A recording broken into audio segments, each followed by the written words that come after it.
With a coach from our area. This week I visited with Pontotoc High head football coach Tommy Morton.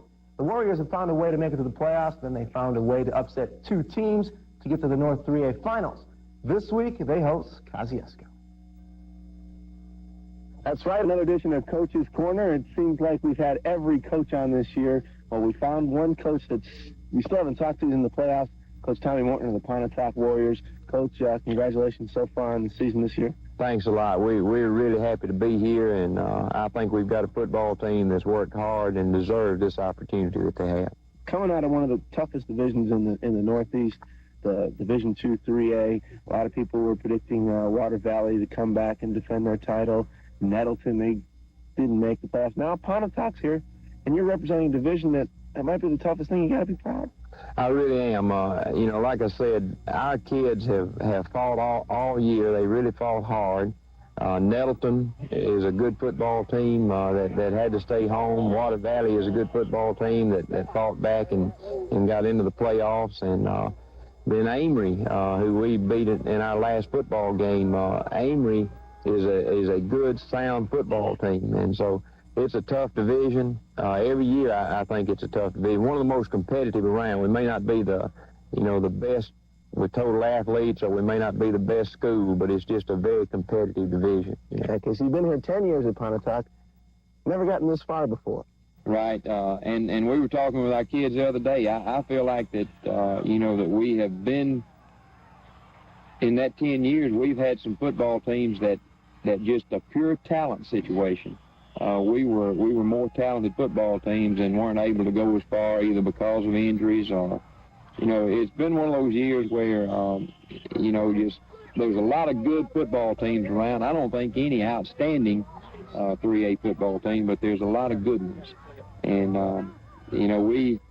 I guess you could say we peaked at the right time, and we are playing, I think, our best football right now. We're still making some crucial mistakes, but we're playing hard enough to overcome those mistakes. Now, you talked about talent and mistakes. It comes down to this point in the season, you would think that whoever makes the less mistakes is going to win, and talent is basically just there. If you have it, you have it. If you don't, you don't. It's the mistakes. What about your team? How do they get through that?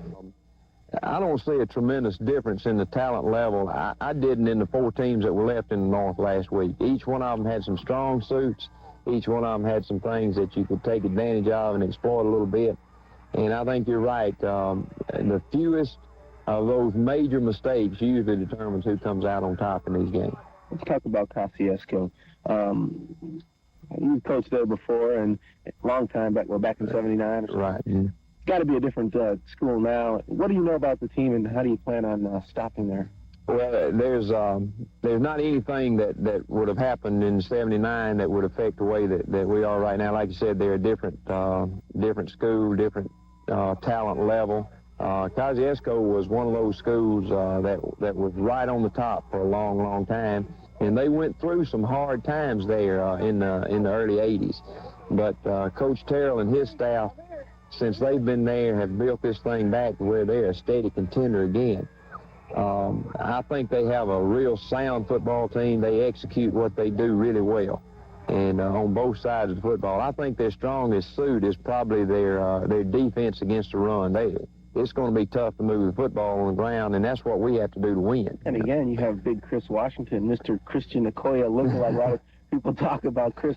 Talk about Chris for how is he going to handle this Kosciuszko defense. Well, we're going to have a good game out of him offensively because a lot of what we do stems off of our fullback game. Mm-hmm. But, I think Chris will be the first to tell you that a lot of his success has come from us getting him to the second level of the defense. If we block the line of scrimmage well, he has the ability to break tackles. He has a little more speed than most people think that he does, and our game depends on our fullback play, and Chris is a good one. Okay. Home field advantage, playing here at home, it's got to be a plus with the tomahawk. You got a bunch of schools doing the tomahawk now.